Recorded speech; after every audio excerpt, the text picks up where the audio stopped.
Habang tumitindi ang tensyon sa Taiwan Strait na nanatiling mahalagang sandigan ng ekonomiya at depensa ng Taiwan ang kanilang semiconductor industry na ginagamit sa halos lahat ng modernong teknolohiya sa buong mundo, kung saan bahagi rin ang bansa sa umuunlad na industriya nito. Para sa kabuuang detalye, narito ang ulat mula sa Taiwan, hatid ni Jade Buhoy.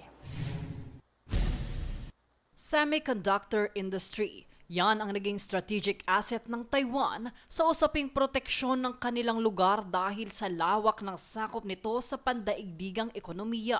Tinuturing ang Taiwan Semiconductor Manufacturing Company o TSMC bilang pinakamalaking tagagawa ng microchips sa buong mundo. Ang semiconductor chips ang maliliit na piyesang nagpapatakbo sa cellphone, computer, sasakyan, appliances at maging sa mga modernong defense system. Mahigit kalahati ng advanced semiconductor chips sa buong mundo ay ginagawa sa Taiwan. Dahil dito, tinatawag ng ilang eksperto ang industriya bilang Silicon Shield ng Taiwan dahil malaki ang epekto sa pandaigdigang ekonomiya kapag naapektuhan ang produksyon ng kanilang chips. Base naman sa kanilang pananaliksik, ginagamit din ang advanced chips sa satellite systems, missile guidance, artificial intelligence at iba pang teknolohiyang mahalaga sa seguridad ng iba't ibang bansa.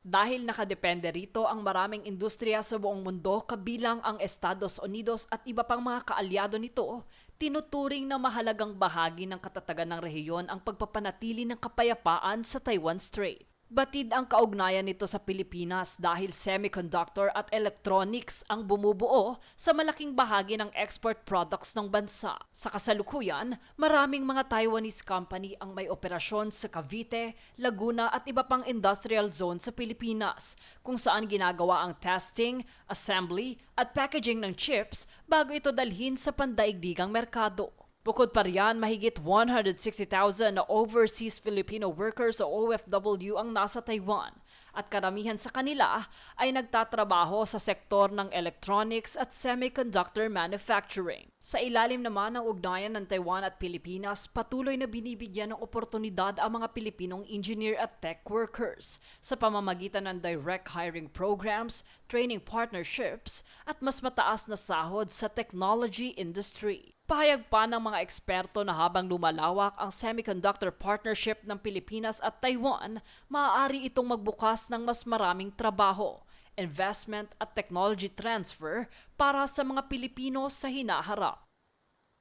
Naghahatid ng impormasyon mula Hsinchu, Taiwan, Jade Buhoy, nag-uulat para sa Golden Nation Network.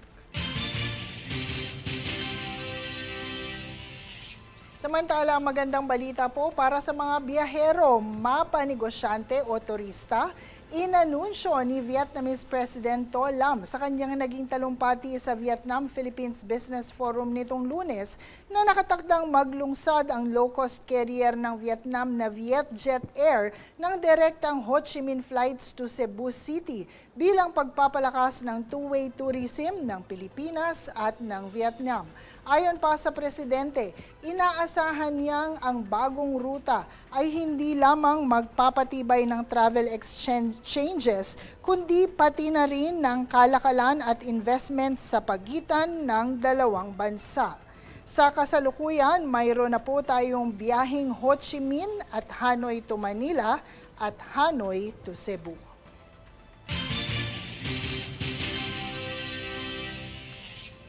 Sa ibang balita, nasabat ng Bureau of Customs o BOC at National Bureau of Investigation o NBI ang mahigit 35 million pesos na halaga ng imported na sibuyas at bawang sa isang cold storage facility sa Nueva Ecija.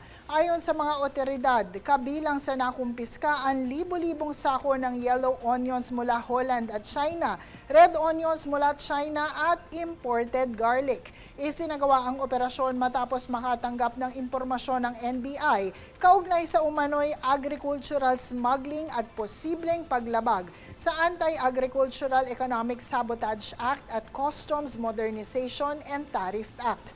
Naglabas na rin ng warrant of seizure and detention ng Bureau of Customs habang nagpapatuloy ang investigasyon laban sa importer at iba pang posibleng sangkot sa operasyon. Ayon kay Customs Commissioner Ariel Nepomuceno, patuloy umano nilang paiigtingin ang kampanya laban sa smuggling upang maprotektahan ang mga lokal na magsasaka at matiyak ang food security sa bansa.